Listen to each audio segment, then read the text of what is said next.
saya Dina Yuspitasari, pengajar di Akademi Farmasi Yarsi Pontianak. Pertemuan kimia organik hari ini kita akan membahas tentang sifat fisika kimia asam karboksilat. Kita masuk pada materi sifat fisika kimia asam karboksilat. Suatu asam karboksilat itu merupakan suatu senyawa organik yang mengandung gugus karboksil, yang mengandung gugus karboksil, di mana gugus karboksil mengandung sebuah gugus karbonil dan sebuah gugus hidroksil. Ya, gugus karboksil dari asam karboksilat sendiri mengandung sebuah gugus karbonil dan sebuah gugus hidroksil. Antaraksi dari kedua gugus ini dapat suatu kereaktifan kimia yang unik dari asam karboksilat. Nah, pada slide kita lihat di situ gugus karboksil ya pada gambar. Kemudian dapat kita lihat pada gugus karboksil sendiri itu terdiri dari gugus karbonil dan gugus hidroksil, dan RR itu dapat sebagai hidrogen, alkil maupun aril. Jadi bisa rantai terbuka maupun rantai tertutup atau suatu aril ya, suatu aril maupun suatu alkil. Asam-asam karboksilat itu sangat penting ya secara biologis maupun secara komersial. Nah, salah satu dari produk asam salisilat adalah aspirin atau asam asetil salisilat. Yang sebuah asam karboksilat ya, sebuah asam karboksilat seperti juga asam oleat, kemudian prostaglandin yang memang tidak asing lagi dalam dunia farmasi ya. Biasanya dibahas ini di mata kuliah farmakologi. Untuk senyawa asam karboksilat sendiri, karena adanya gugus karboksil yang mengandung gugus hidroksil sehingga sifatnya itu polar ya dan tidak terintangi, maka reaksinya tidak terlalu dipengaruhi oleh sisa molekul dari senyawa asam karboksilat dan turunannya. Ya, jadi karena tadi ya di gugus karboksil itu terdiri dari gugus karbonil dan gugus hidroksil. Nah, sehingga senyawa asam karboksilat ini bersifat polar.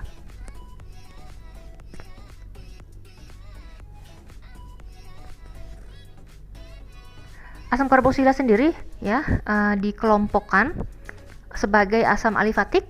Nah, dikatakan sebagai asam alifatik ketika gugus terikat pada gugus karboksil ya. Dan sebagai asam aromatis ketika gugus kalau alifatik gugus alkil itu terikat pada gugus karboksil, sementara dikatakan sebagai asam aromatis ketika gugus aril diikatkan pada gugus karboksil. Oke ya. Ketika gugus alkil terikat pada gugus karboksil, maka dia sebagai senyawa alifatik. Kapan dia dinyatakan sebagai aromatik? Ketika gugus aril terikat dengan gugus karboksil. Nah, ini tadi ya, asam karboksilat merupakan senyawa sederhana dari senyawa sederhana dari asam karboksilat. Itu contohnya adalah asam formiat. Nah, asam formiat ini ACO2H atau dikenal dengan asam metanoat. Kemudian ada asam asetat ya yang biasa digunakan, sudah tidak asing lagi di dunia farmasi ya, asam asetat atau asam etanoat. Kemudian senyawa asam karboksilat lainnya yang lebih kompleks atau yang mengandung gugus aril yang terikat pada gugus pada gugus karboksilnya adalah asam benzen karboksilat atau yang dikenal dengan asam benzoat. Oke, ini adalah struktur gugus karboksil. Konformasi gugus karboksil yang paling stabil adalah penataan molekulnya yang planar. Kemudian terhibridisasi karbonnya terhibridisasi sp2. Ikatan OH atau ikatan hidroksil terletak pada bidang datar, eklip pada ikatan rangkap CO atau pada gugus karbonil. Nah, ini kita langsung masuk saja ke sifat fisika dari asam karboksilat. Sifat fisika dari asam karboksilat. Nah, kalau sebelum kita masuk ya, kalau kita meninjau dari sifat asam basa dari karboksilat, itu asam karboksilat itu kan lebih bersifat asam ya dibandingkan dengan alkohol dan eter. Ya, dibandingkan dengan alkohol dan fenol, karena kenapa? Stabilisasi resonansi anion karboksilatnya, yaitu pada RCO2-nya gitu. Itu yang menyebabkan dia sifatnya menjadi asam, maka kita kenal sebagai senyawa asam karboksilat. Nah, ini adalah sifat fisika dari asam karboksilat. Sifat fisik asam karboksilat ini dapat ditentukan dari titik didih maupun kelarutannya.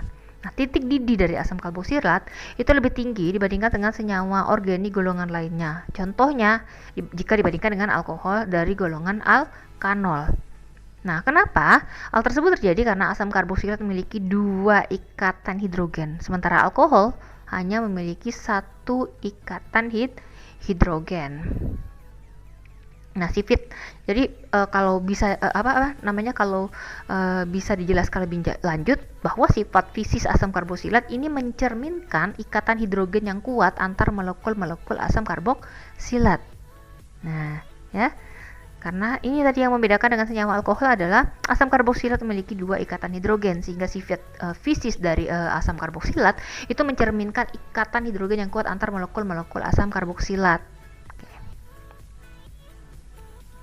Sementara itu kalau kita lihat sifat pelarutannya dalam air, sifat dari asam karboksilat ini berbeda-beda, tergantung pada jumlah karbon yang terkandung di dalam senyawa asam karboksilat.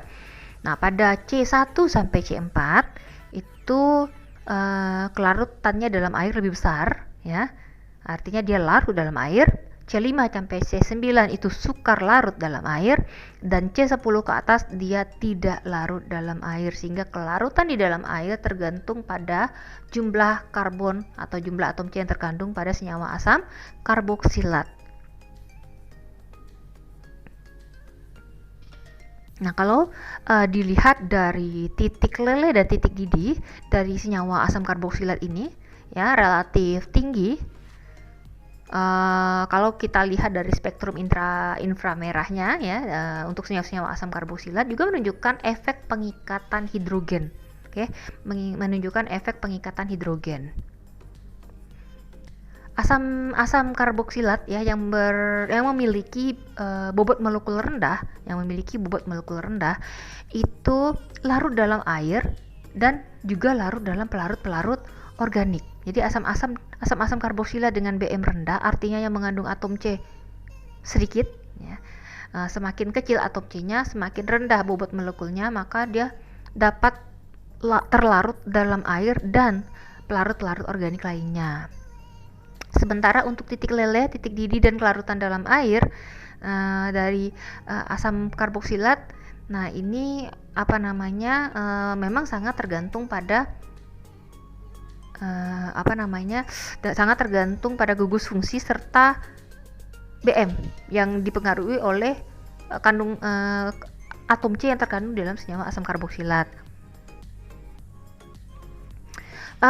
Suatu sifat yang perlu kita garis bawahi, ya, dari asam karboksilat ber-BM rendah atau berbobot molekul rendah adalah aromanya atau baunya.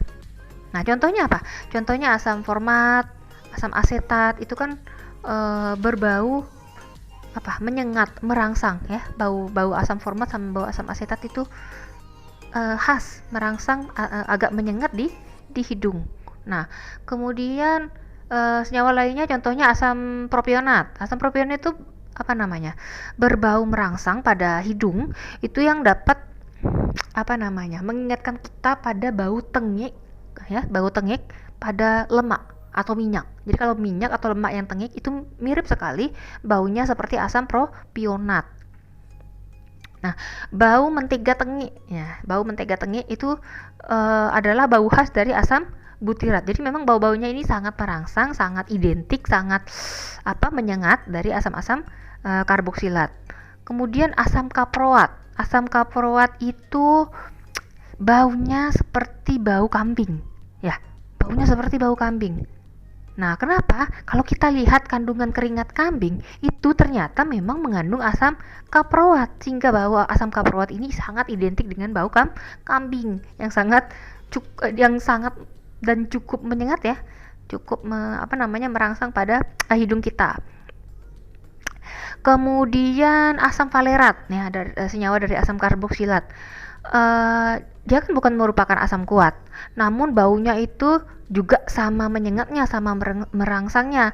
Itu mirip di antara bau seperti bau mentega atau minyak yang tengik dicampur dengan tadi bau asam kaproat. Jadi antara bau tengik minyak dan bau kambing. Nah, sehingga memang bau asam valerat ini dapat dimanfaatkan untuk sebagai ini loh, penarik seks ya, dari cacing kawat bit gula. Nah, jadi dimanfaatkan. Jadi ternyata bisa digunakan pada cacing kawat bit gula. Kemudian hewan, anjing ya. Anjing itu kan sangat identik dengan kemampuannya dalam membedakan bau atau mencium. Ya. Nah, anjing ini dapat membedakan bau manusia karena keanekaragaman perbandingan asam karboksilat yang terdapat pada keringat manusia. Nah, keringat manusia pun mengandung asam karboksilat. Nah, bau asam karboksilat alifatik yang memiliki C10 minimal ya, C10 atau lebih lah ya, bau asam karboksilatnya akan berkurang gitu. Karena kenapa? Karena sukar untuk menguap. Nah, itulah identiknya senyawa-senyawa asam karboksilat, karena memang ada bau-bau yang sangat menyengat di hidung kita kalau kita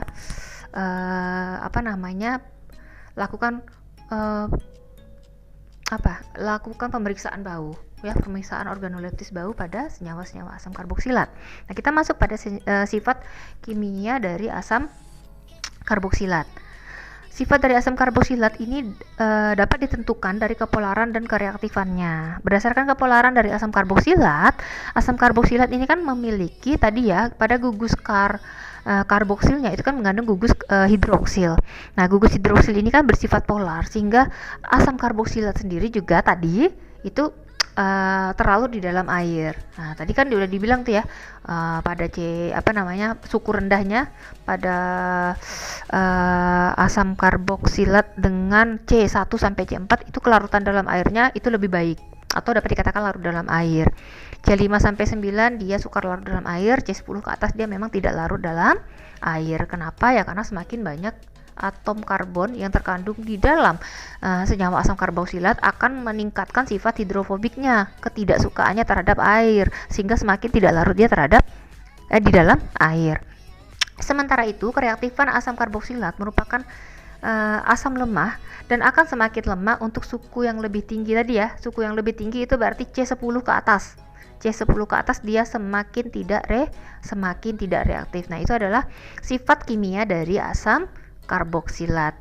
Nah, untuk pertemuan selanjutnya kita akan langsung masuk pada reaksi deteksi gugus fungsi senyawa-senyawa hidrokarbon.